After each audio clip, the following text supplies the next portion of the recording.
নমস্কার, আমি আশিস চট্টোপাধ্যায়। আপনারা দেখছেন কলকাতা টিভি ডিজিটাল।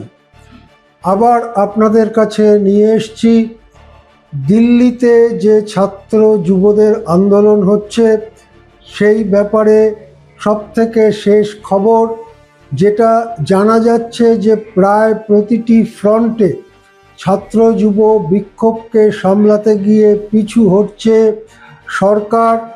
সরকার চেষ্টা করছে কোনো রকমে একটা আলোচনা করে এই জিনিসটাকে ধামাচাপা দিতে, বা জিনিসটার মধ্যে যে জোর রয়েছে সেই জোরটাকে, শক্তিটাকে বের করে নিতে।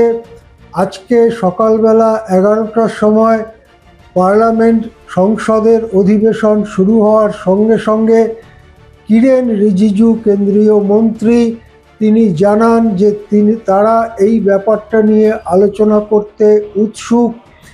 এরপরে যেটা জানা যাচ্ছে যে আজকে 12টার সময় কেন্দ্রীয় সরকার ককরোচ জনতা পার্টির প্রতিনিধিদের সঙ্গে আলোচনা করবেন। এর আগে 20 তারিখে সোমবার যে আলোচনা হয়েছিল, তারাই এই আলোচনায় আজকে যাচ্ছেন কিনা সেটা স্পষ্ট নয়, বা আলোচনা এখনো শুরু হয়েছে কিনা সেটাও স্পষ্ট নয়। কিন্তু এই খবরটা নিশ্চিত হওয়া গিয়েছে যে আজকে 12টার পরে যে কোনো সময়ে সরকারের পক্ষ থেকে আলোচনা করা হতে পারে।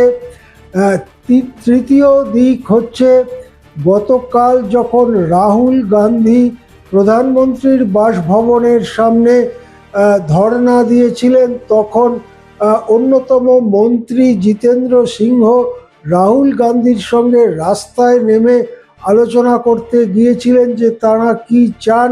পরে অবশ্য সে ঘটনা অন্যরকম মোড় নেয়, যখন বল প্রয়োগ করে রাহুল গান্ধী, প্রিয়াঙ্কা সহ কংগ্রেসের নেতাদের গ্রেপ্তার বা আটক করা হয়।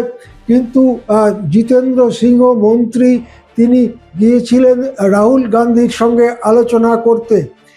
এছাড়াও পিছু হটার অন্যান্য লক্ষণও স্পষ্ট হয়ে উঠছে। যেমন গতকাল রাত 12টার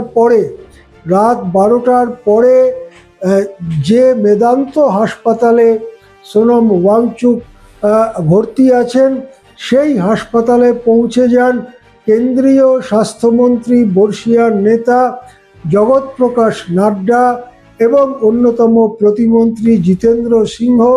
তারা সোনম ওয়াংচুকের সঙ্গে কথাবার্তা বলেন। সম্ভবত সেই কথাবার্তার পরেই আজকে দুপুরবেলা যে বৈঠক, সেই বৈঠকের সিদ্ধান্ত হয়েছে। সেই বৈঠক হয়তো শুরু হয়েছে, এখনো কোনো খবর সেখান থেকে বেরিয়ে আসেনি, কিন্তু আমরা আশা করছি খুব শিগগিরই খবর পাওয়া যাবে। অন্যদিকে দুটো ঘটনা ঘটছে। এক হচ্ছে, ধর্মেন্দ্র প্রধান মুখ খুলেছেন। ধর্মেন্দ্র প্রধান মুখ খুলে রাহুল গান্ধীর দিকে অভিযোগের আঙুল তুলে বলেছেন যে রাহুল গান্ধী একটা নিছক রাজনীতি করছে। রাজনীতিতে দেখনদারি করবার জন্যই তিনি কালকে প্রধানমন্ত্রীর বাসভবনের কাছে গিয়েছিলেন। অন্যদিকে আবার যন্তর মন্তরে যে ছাত্র যুবরা অবস্থান বিক্ষোভ চালিয়ে যাচ্ছেন, তারা বলেছেন আলোচনা যাই হোক, ধর্মেন্দ্র প্রধানের পদত্যাগ ছাড়া তারা এই আন্দোলন প্রত্যাহার করবেন না, তারা আন্দোলন চালিয়ে যাবেন। সুতরাং সব দিক মিলিয়ে টান উত্তেজনা। ধর্মেন্দ্র প্রধান 2-3 দিন বাদে মুখ খুলে রাহুল গান্ধীকে তীব্র আক্রমণ করেছেন, আর ছাত্র যুবরা জানিয়ে দিয়েছে ধর্মেন্দ্র প্রধানের পদত্যাগ ছাড়া তারা একটুও পিছু হটবেন না।